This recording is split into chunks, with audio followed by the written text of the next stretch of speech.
सोचिए, जो कल तक गुलाम थे वो आज बादशाह बन गए। ये कहानी किसी फिल्म की नहीं बल्कि हकीकत है। आज हम दिल्ली सल्तनत पर राज करने वाले एक ऐसे ही अनोखे राजवंश गुलाम वंश की कहानी को समझने की कोशिश करेंगे। तो सवाल यही है कि आखिर ये हुआ कैसे?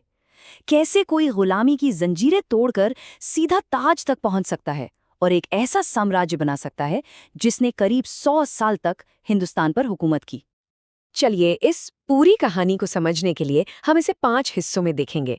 पहले जानेंगे कि ये राजवंश गुलामी से कैसे पैदा हुआ, फिर ऐबक ने इसकी नींव कैसे रखी, इल्तुतमिश को इसका असली संस्थापक क्यों माना जाता है, रजिया सुल्तान ने कैसे उस दौर को चुनौती दी, और आखिर में बलबन ने लोहे और खून से कैसे सब कुछ बदल दिया।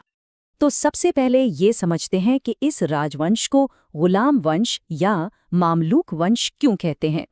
देखिए, मामलूक एक अरबी शब्द है जिसका मतलब होता है किसी की मिल्कियत या अधीन। ये वो सैनिक गुलाम थे जिन्हें अपनी बहादुरी और वफादारी के लिए खरीदा गया था और जिन्होंने बाद में अपनी काबिलियत के दम पर हुकूमत हासिल की। इस वंश की कहानी को 4 बड़े सुल्तानों ने अपने दम पर लिखा। सबसे पहले 1206 में कुतुबुद्दीन ऐबक, जिसने इस सल्तनत की नींव रखी। फिर आई इल्तुतमिश 1211 में।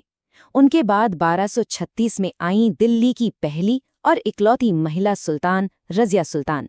और फिर 1266 में आया बलबन, जिसने सत्ता पर अपनी पकड़ मजबूत की। तो कहानी की शुरुआत होती है मोहम्मद गोरी के सबसे भरोसेमंद गुलाम कुतुबुद्दीन ऐबक से।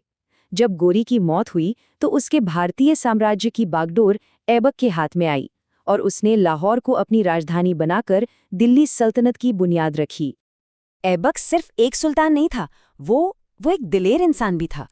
लोग उसे लाख बख्श कहते थे, मतलब लाखों का दान देने वाला। और उसकी छाप आज भी दिल्ली में दिखती है। जो मशहूर कुतुब मीनार है ना, उसकी शुरुआत ऐबक ने ही करवाई थी। लेकिन देखिए, किस्मत का खेल, महज 4 साल के राज के बाद पोलो यानी चौगान खेलते हुए एक हादसे में उनकी जान चली गई। ऐबक की अचानक मौत से सल्तनत का भविष्य अंधेरे में था। वो बिखर सकती थी। और ठीक इसी वक्त कहानी में एंट्री होती है इल्तुतमिश की, जिसने इस लड़खड़ाती सल्तनत को न सिर्फ संभाला बल्कि उसे एक मजबूत साम्राज्य बना दिया। और इल्तुतमिश की कहानी तो और भी ज्यादा हैरान करने वाली है। उसे कहा जाता था गुलाम का गुलाम। जरा सोचिए, वो खुद ऐबक का गुलाम था और ऐबक मोहम्मद गोरी का। मतलब गुलामी की सीढ़ियां चढ़कर कोई सत्ता के शिखर पर पहुंच गया था। ये अपने आप में एक अविश्वसनीय बात थी। तो सवाल ये है कि इल्तुतमिश ने इस बिखरती सल्तनत को जोड़ा कैसे?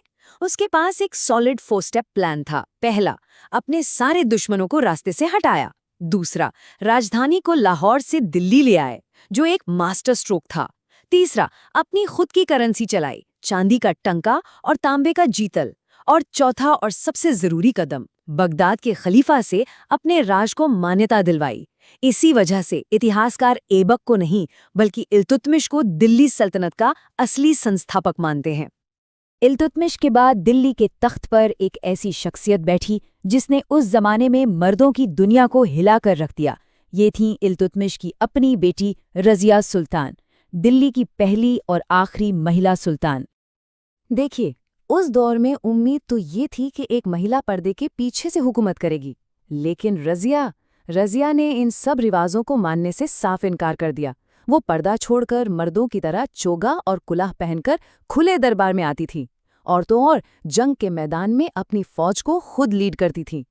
पर रजिया का ये बेबाक अंदाज तुर्की सरदारों को बिल्कुल रास नहीं आया। उन्हें एक औरत के नीचे काम करना अपनी तौहीन लगता था।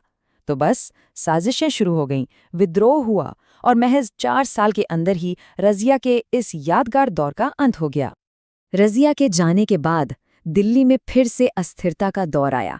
सुल्तान आते जाते रहे और इस बिगड़ते माहौल को संभालने के लिए सामने आया एक ऐसा शासक जिसने लोहे और खून से सल्तनत पर अपनी पकड़ बनाई। नाम था गयासुद्दीन बलबन। बलबन एक सीधी सी बात मानता था, सुल्तान पृथ्वी पर ईश्वर की छाया है। इसे जिल-ए-इलाही कहते थे, मतलब सुल्तान का हुक्म भगवान का हुक्म है और उसे कोई चैलेंज नहीं कर सकता। ये उसकी ताकत का सबसे बड़ा हथियार था।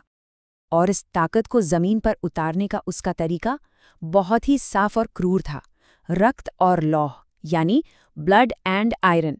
मतलब जो भी सर उठाएगा उसे कुचल दिया जाएगा।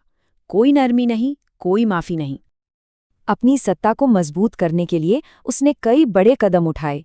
सबसे पहले तो उसने तुर्काने चहलगानी यानी 40 तुर्की सरदारों के उस ग्रुप को ही खत्म कर दिया जो हमेशा सुल्तान के लिए सिरदर्द बने रहते थे। फिर उसने जासूसों का ऐसा जाल बिछाया कि कोई पत्ता भी उसकी मर्जी के बिना नहीं हिलता था। और दरबार में तो उसने सिजदा यानी घुटनों पर झुकना और पैबोज यानी सुल्तान के पैर चूमना जैसी ईरानी रस्में शुरू कर दी। ये सब ये दिखाने के लिए था कि सुल्तान से ऊपर कोई नहीं है। तो ये थी गुलाम वंश की कहानी। गुलामी की बेड़ियों से निकलकर बादशाहत के शिखर तक पहुंचने की एक हैरत अंगेज दास्तां। लेकिन ये एक सवाल भी पीछे छोड़ जाती है कि एक राजवंश जो गुलामों